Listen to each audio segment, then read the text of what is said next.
gonna start with the Jibun Techo.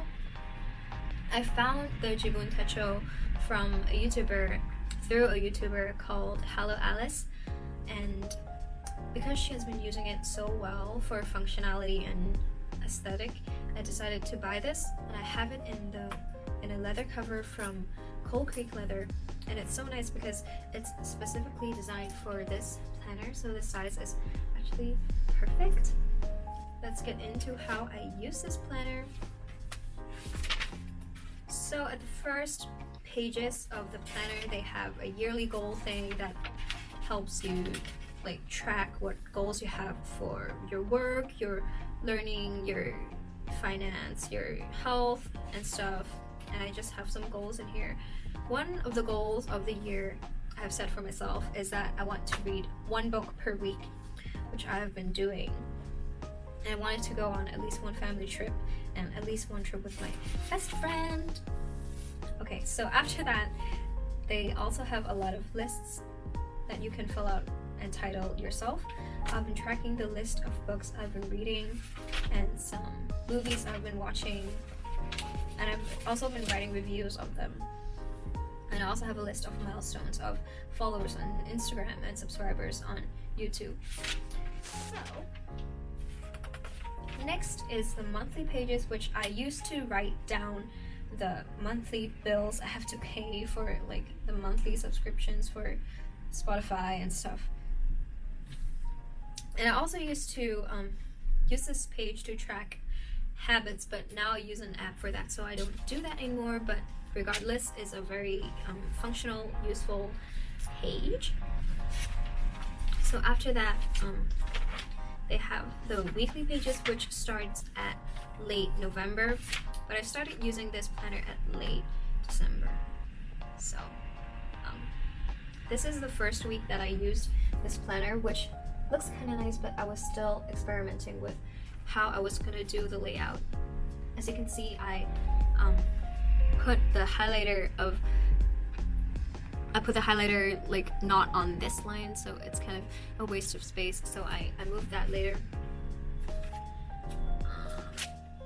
Yeah, on the second page it looked more put together, and I put the highlighter lines on the actual timeline, so I had more space for writing. And last week I went crazy with the decorations, and I wrote a lot of stuff every day, which are just my thoughts throughout the day. And I really went crazy with this.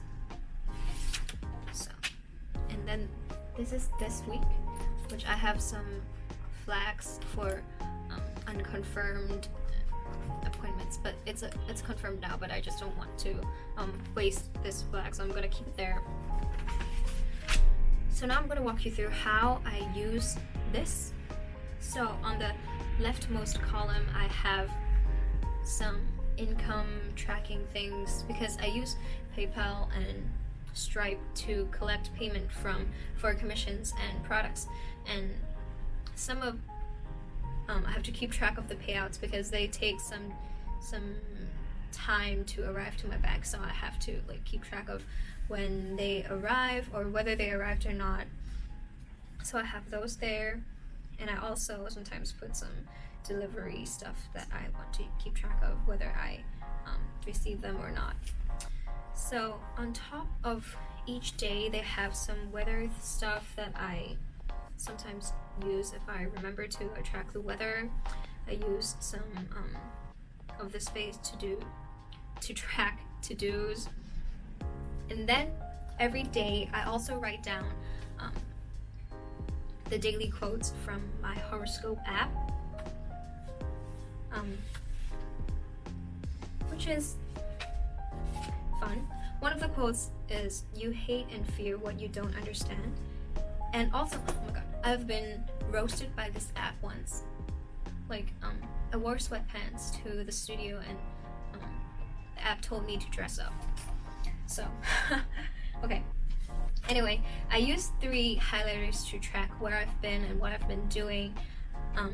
Blue is for when I'm at the studio, yellow is for when I'm at home, and pink is for when I'm outside.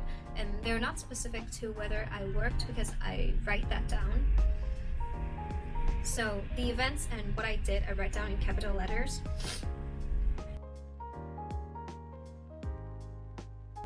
I write down in capital letters so I can differentiate them from the random things I write in here.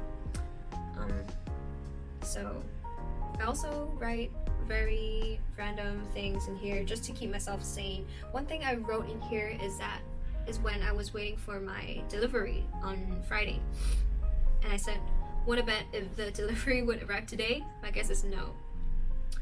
But then they arrived, so I'm roasted. Okay, so at the end of each day, they have a note section that I use to track what post I posted that day, but I don't use this often and I don't really care because I can check it in my Instagram app.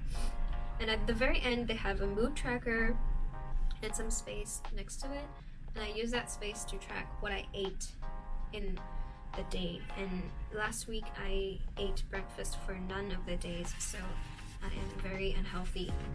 That's the end of this book, this schedule. Okay, let me show you this. This is one of the roller sticker things that I use, which indicates me taking a day off. I think that's really fun because I don't like using stamps all that much because they might bleed through, and this is just so efficient. Okay, so the next thing I'm using is the life book. So it's basically something that you use to track everything that happened in your life. It tracks stuff from when you're 0 years old to when you're 100 years old or 99 years old. So when I was filling this out, I kept being creeped out by how little I remember about my life. So I filled out this thing from 2016 to 2020, and I filled out all the major events I remember that happened in this 4 years. But I surprisingly remember very few of them. So I really look forward to like writing down events that happened in my life while I still remember them, so I can like look back when I'm 99. So that's fun, but also kind of depressing though. They also have spaces for yearly anniversaries, which I write down my friends and family's birthdays, or if I have some kind of anniversaries later. They also have 100 wish list and a quotes list, which I feel will be like full in like half a second because I have quotes every second.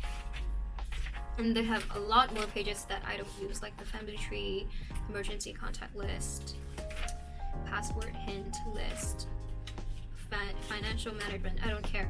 Okay, anyway, the next thing I'm using is the diary book from Midori because this is super pretty. I didn't have a habit of writing diaries. I've been journaling whenever I felt like it, but I've never kept a diary which I wrote in every day. So this is originally a daily diary, which means they planned for you to use 1 day a page, which I've been using late December. I used it day to day, whatever. But then when 2020 started, I decided to use this as a 5-year diary, which means I write 3 lines every day. And at 2021, I'll be writing the day of January 4th here, and so on and so forth. Because I found out that in this line of diaries, they actually have 5-year diaries too, but the cover is not as pretty as this, so I got this. I decided to use this as a 5-year diary and do the layout on my own. So because this is too pretty, so I've been using this consistently because the pressure of wanting to do 5 years is really working, because I'm a really nostalgic person with very bad memory. So I really want to like at least write down a line of what happened that day, and I want to look back on everything that happened. I have like 8% of battery left. Okay, so the last thing in my planning system is the TickTick app, because I've experimented with a lot of planning apps, and so far TickTick is the best one. Don't at me, don't roast me, it's the best one. I don't care. I initially didn't want to use this because I thought that the icon is kind of ugly, but then I tried it and it was great, so no hard feelings. So what's great about this is because they have all the things you want in one app. So they have a habit tracking thing, they have a monthly layout, they have a time layout, they have a 3-day time layout like the one in the Google Calendar, which is very nice. And I especially like the one with the monthly calendar on top and the list on the bottom. It's so nice, and it also shows your habits, which is super nice. They have a lot of folders and you can make a lot of lists in them. They have tags and you can do a specific task while using Pomodoro, the studying, working time management thing, which is very nice because I want to work on commissions and track how much time I've been spending on them, and I also want to take regular breaks. And because I am my own boss, I need an app to be the boss for me and tell me when to rest, or else I'm not gonna rest. So another thing I really like about this is a list thing they have on the desktop. And I used to use Trello to track my commissions because I divide them according to progress. So for example, I'll be having lists of pending, sketching, sketch confirmation, lining and coloring, and final confirmation, etc. So I've been using this list to track my commissions, and it has been working so well, and it keeps me on top of things, and it's so nice and I love it.